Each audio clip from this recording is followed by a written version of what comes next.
Olá, sou Mônica Ramos. Começa agora mais um programa Gente do Rio. Hoje o assunto é retomada econômica do Rio de Janeiro e mulheres que fazem acontecer. O que esses dois temas têm em comum? Vamos descobrir com o Gente do Rio em dose dupla. Temos 2 entrevistados. E não esqueça, temos sempre um programa novo domingo de manhã, com reapresentação após o Canal Livre. Ou você pode assistir a qualquer momento no nosso canal do YouTube, Band Rio. E lembre de curtir. O que tem a ver a Agência de Fomento do Governo do Estado do Rio de Janeiro e o Grupo Pretas Cervejeiras? Você sabia que o Governo do Rio tem uma agência só para dar crédito e outras facilidades para quem quer empreender? E que existe um grupo formado por mulheres negras que se reúne em torno da cultura cervejeira para trocar experiências? E que desse grupo está nascendo uma empresa que vai produzir cerveja? Vou conversar sobre esses e muitos outros assuntos com André Vilaverde, presidente da AG Rio, e com Jaciana Melquiades, integrante do grupo Pretas Cervejeiras. Muito bem-vinda, Jaciana. Muito bem-vindo, André. Obrigada pelo convite. Obrigado pelo convite, Mônica. Jaciana, conta pra gente como é que nasceu e o que é o Grupo Pretas Cervejeiras. Isso. O Grupo Pretas Cervejeiras é uma ideia de uma amiga, Juliana Baraúna, né, que numa exposição por conta de uma exposição que a gente visitou no mar, aqui no Rio, que tinha uma exposição sobre o samba, a gente se deu conta que as mulheres acabam ficando meio que escondidas nesse universo, né? E a cerveja acaba fazendo a reunião da gente, fazendo com que a gente tenha momentos bons e tudo mais. E junto da Juliana estava a Madu, que é sommelier, e a gente pensou que talvez trocar experiências usando a cerveja como aí um fio condutor dessa conversa fosse uma boa possibilidade da gente falar sobre vários assuntos que são inerentes a nós, né? Mulheres negras, algumas mães, empreendedoras. E você disse que as mulheres ficam escondidas ou em segundo plano. Em que universo? Tanto no universo do samba quanto no universo cervejeiro, né?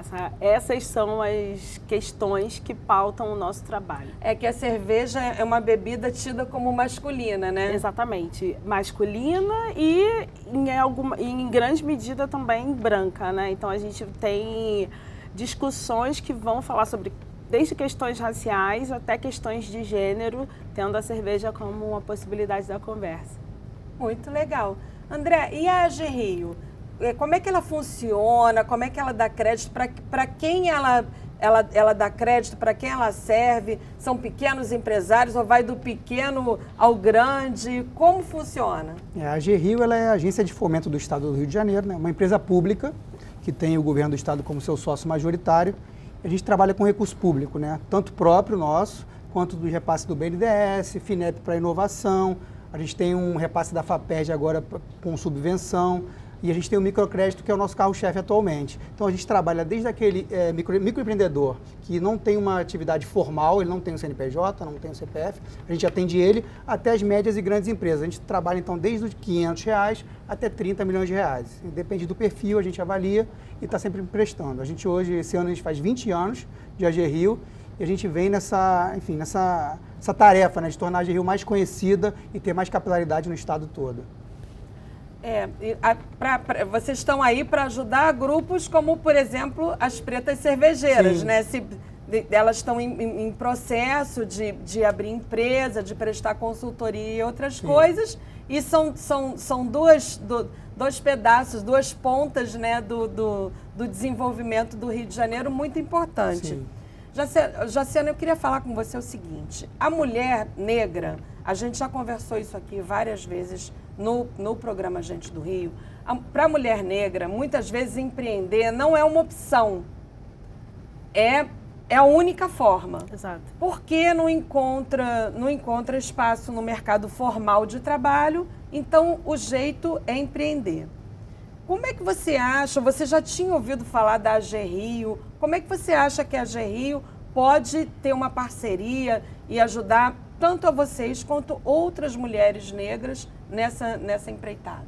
Sim, eu sou empreendedora desde 2013, né? Tenho um negócio formal, rodando, funcionando desde 2013 e agora entrei como sócia no Pretas Cervejeiras e a gente vê nesse cenário empreendedor que as mulheres negras são a grande maioria e também são as que menos recebem crédito, né? O fator raça, às vezes, ele se sobrepõe ao fator a diversos outros fatores, né? Muitos negócios criados e geridos por mulheres negras, como você falou, não são por vocação ou por oportunidade, que é uma coisa que eu sempre discuto também, é sobre necessidade, né? A gente não tem muitas vezes outras possibilidades.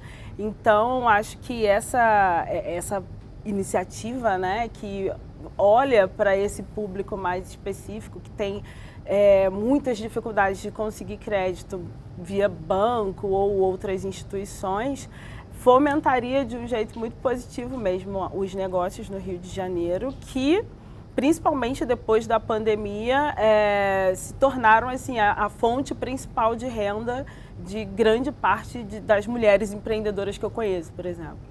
André, muitos empreendedores e mulheres, e pequenos especialmente, reclamam que não têm acesso ao crédito porque é muita burocracia, são muitas garantias exigidas. Vocês já tinham tido esse olhar para esse tipo de empreendedor? E se tiveram, que providências tomaram para melhorar esse acesso? A gente tem esse olhar, a gente tem até um exemplo muito interessante. A Geril, ela iniciou a cerveja do Alemão, não sei se você conhece, a cerveja do Alemão, ela começou com crédito na Geril e ela foi crescendo, ganhando prêmios, e hoje a cerveja está aí nas prateleiras dos supermercados. A gente tem esse olhar para o microcrédito, e desde 2021, com a pandemia, a gente quis crescer. Então, essa questão do microcrédito, de trabalhar o informal, aquela pessoa que ainda não se formalizou, mas que ela está caminhando para isso. Então, a gente tem um crédito que a gente vai no mínimo possível de burocracia. É uma reclamação, mas a gente trabalha a gente é subordinado ao Banco Central, Tribunal de Contas, Ministério Público, a gente tem um mínimo de burocracia que a gente tem que pedir, que é a questão de conhecer seu cliente, entender se ele tem ou não a sua atividade mesmo produtiva e saber se ele está em funcionamento, operando. Então, a gente trabalha tudo isso e a gente vem trabalhando ainda mais para tentar simplificar esse crédito. A gente tentando flexibilizar parte de análise de crédito, documentos são solicitados. A gente vem trabalhando isso, mas a gente já está com esse olhar de trazer e realmente fazer o crédito chegar na ponta para o microempreendedor. E se o microempreendedor chega sem esse know-how de saber quem é o seu cliente, ou muitas vezes até sem estar operando, vocês ensinam também, vocês têm esse lado da capacitação, digamos assim? Sim, um exemplo agora é o Cidade Integrada, no Jacarezinho, na Buzema. A gente trabalha com uma educação financeira, a gente instrui aquele microempreendedor ou aquele que já tem até o seu negócio para dizer, você vai pegar um crédito com a gente, você vai ter que devolver esse dinheiro. Então, esse dinheiro tem que ser usado para você investir em estoque, na manutenção do seu dia a dia, pagar seus funcionários, porque esse dinheiro tem que retornar para a Geril porque é recurso público. Então, a gente tem sim um programa de educação financeira, a gente trabalha isso e a gente tem cursos direcionados a empreendedores que no final a Geril oferece o crédito. Então, aquela pessoa pode aprender uma profissão, ela vai empreender e no final a Geril oferece esse crédito para ela. Quando a pessoa tem uma dificuldade de entender um pouquinho o negócio dela, a gente faz uma entrevista com ela. Quanto você tem tem, você gasta quanto de luz, a gente vai pontuando cada questão do negócio dela para ela mesma entender. E no final a gente vê, sobra só isso, ou sobra isso para você, dá para sobrar mais. Então a gente oferece um valor de acordo com essa entrevista. A gente está falando aqui muito da questão da mulher e na direção da GRI vocês têm uma direção paritária, né? Exatamente. Vocês têm 4 cargos de diretores, sendo você o presidente, mais 3 diretores, são 2 mulheres e 2 homens. Exatamente. Isso foi pensado para ser assim ou foi por acaso? Os 4 diretores atuais, eles têm 10 anos mais ou menos de empresa, todos eles são funcionários de carreira, enfim, realmente as 2 diretoras é por merecimento, a gente pensou nisso e elas são pessoas totalmente capacitadas. Então, assim, a gente queria ter essa questão paritária e as 2 fazem jus ao cargo, são excelentes profissionais. Jaciana, o mundo cervejeiro é muito machista? Extremamente machista. Desde da parte do consumo, né, da gente estar num bar tomando cerveja, até a parte da produção, que a gente vai encontrar majoritariamente homens que partem do princípio que mulheres não entendem de cerveja. Pois é, outro dia até me surpreendeu que eu estava ouvindo uma rádio e apareceu uma mulher falando de cerveja. Quais são os tipos de cerveja, quando usa fruta na produção, quando usa isso, quando... E uma das coisas que ela falou é o seguinte: quando eu tô com meu namorado, que eu peço uma cerveja mais encorpada, uma cerveja com mais detalhes e tal, eles servem a cerveja para o meu namorado. Porque geralmente a mulher é a cerveja mais leve e o homem é a cerveja mais encorpada. Vocês sentem isso também? Exatamente. Sim, a gente sente no tratamento mesmo, no serviço e principalmente no estranhamento quando a gente faz esse tipo de pedido com um pouco mais de conhecimento técnico, né? A gente oferece dentro do Pretas Cervejeiras uma formação cervejeira iniciante para mulheres que querem aprender esse tipo de informação, justamente para a gente ocupar os espaços de uma forma mais qualitativa, eu diria. Vocês são quantas fundadoras? São 5? São 5 fundadoras. E quantas vocês têm, são associadas? Vocês têm algum tipo de inscrição, alguma coisa que vocês medem quantas tem nesse clube, digamos assim? Olha, nós somos 5 fundadoras, hoje 3 moderadoras da página, mas hoje somos uma plataforma com mais de 10 mil mulheres, né? E ano passado a gente deu formação para mais de 500 mulheres. Mas vocês têm os encontros presenciais também? Sim. Antes da pandemia a gente chegou a fazer 2 encontros desse, foi ótimo, né? Porque a gente conseguiu ter noção assim de quais são as expectativas das mulheres em relação a esse universo. Então, o curso que a gente formatou vem desses encontros. Desses encontros a gente conseguiu formar pessoas e conseguir bolsas de estudo para mulheres se formarem como sommelier, e hoje algumas já estão trabalhando em cervejarias por conta disso. Então, e durante a pandemia a gente só conseguiu fazer encontros online. A meta é que a gente consiga voltar a se encontrar presencialmente agora. O último encontro presencial que vocês fizeram reuniu quantas pessoas? Em torno de 200 pessoas, mais ou menos. E fizeram aonde?